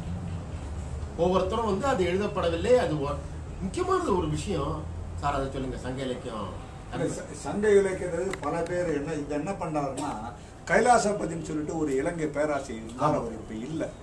அவர் வந்து லண்டனில் போய் ஒரு பிஹெச்டி பண்ணார். அவர் கிரேக்கத்தை முன்மாதிரியாக வச்சுக்கிட்டு அது ஹீராட்டிக் போயட்ரி, அது வாய்மொழியாக இருந்த வீர கதைகள்னு சொல்கிறாரு. ஆனால் நம்முடைய அகப்பாடங்கள்லாம் படித்தாக்கா அது வந்து வாய்மொழி இலக்கியமாக இருப்பதற்கு சொல்லவே முடியாது. அது ரொம்ப நுட்பமான, இன்னைக்கு எழுதுகிற ரொம்ப சைக்காலஜிக்கலி ஃபிலாசபிக்கலான இது. அது வாய்மொழியாக இருப்பார். ஏக ராமானுஜன் அடிக்கடி சொல்வார், இதெல்லாம் எழுதி எழுதி எடிட் பண்ணப்பட்டதுன்னு சொல்வார். அதாவது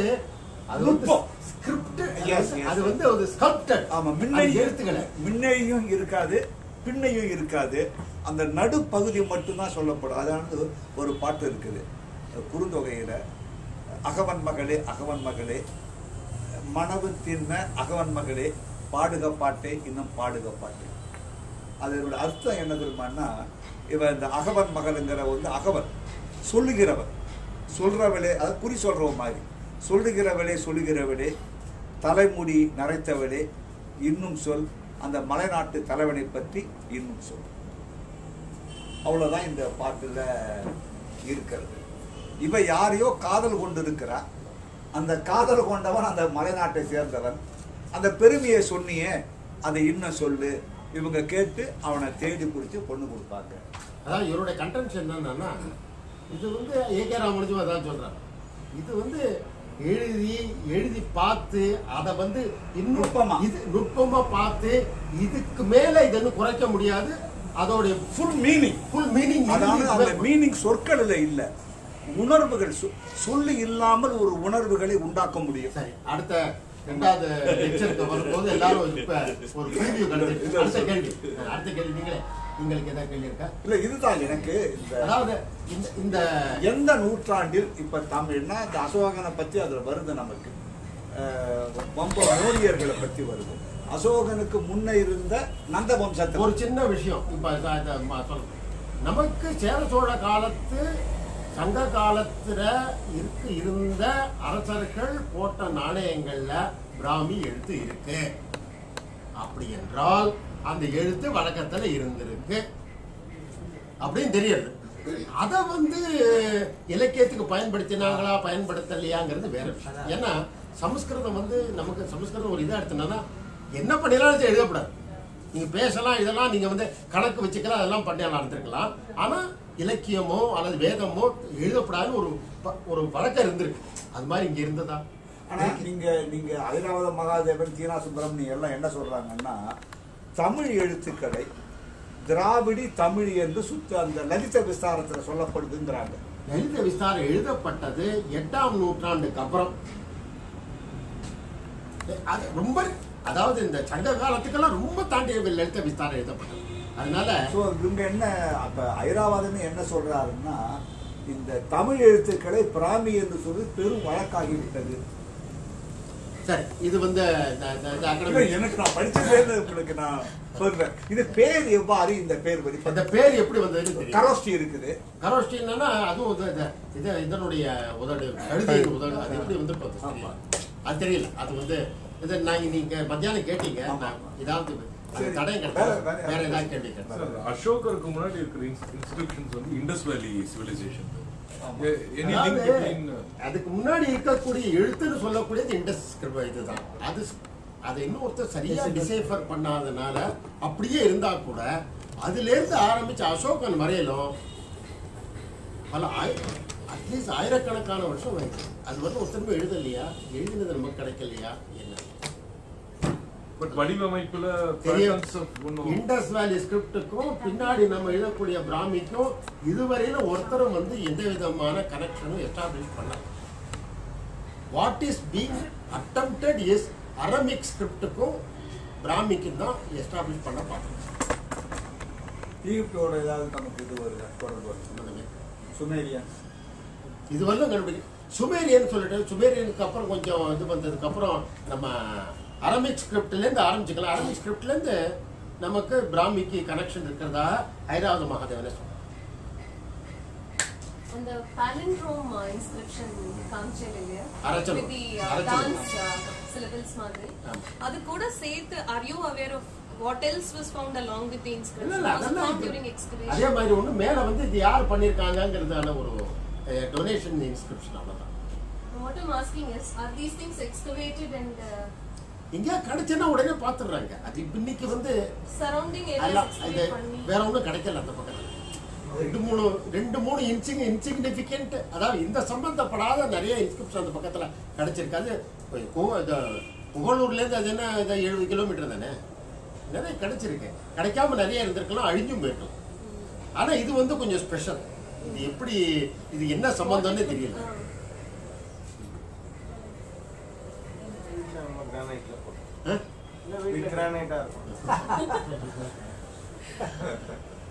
எப்படி வந்து இந்த சில ஸ்கின்ஸ் எல்லாம் உபயோகப்படுத்தக்கூடாது, அது வந்து என்டேஞ்சர்டு ஸ்பீசிஸ் சொல்ற மாதிரி கிரானைட் உபயோகப்படுத்தக்கூடாதுன்னு சொல்லாலே அது நிற்க போறது இல்லை. அங்கே நான் கன்னியாகுமரி போறேன் சார், மலையே முழுக்க போயிடுது சார். 2 தான் சார் தங்கியிருக்கு. புதுக்கோட்டையில் ஆமா சார், பிஆர்பி கிரானைட்ஸ் உலகம் முழுக்க பிஆர்பி கிரானைட்ஸ் நம்மளோட உபயோகத்தை பொறுத்தது இல்லையா. இங்க செஞ்சு இங்க காட்டினாங்களா அந்த செஞ்சு ஆளுருட்டி மலையெல்லாம் காணாம போயிடுங்க. இந்த 10 வருஷம் கழிச்சு ஆளுருட்டி மலையெல்லாம் புது நார்த்தாமலை இருக்கு. நல்ல கல், நல்ல கல். சித்தனவாசனம் போதும். ரொம்ப சந்தோஷம். வணக்கம்.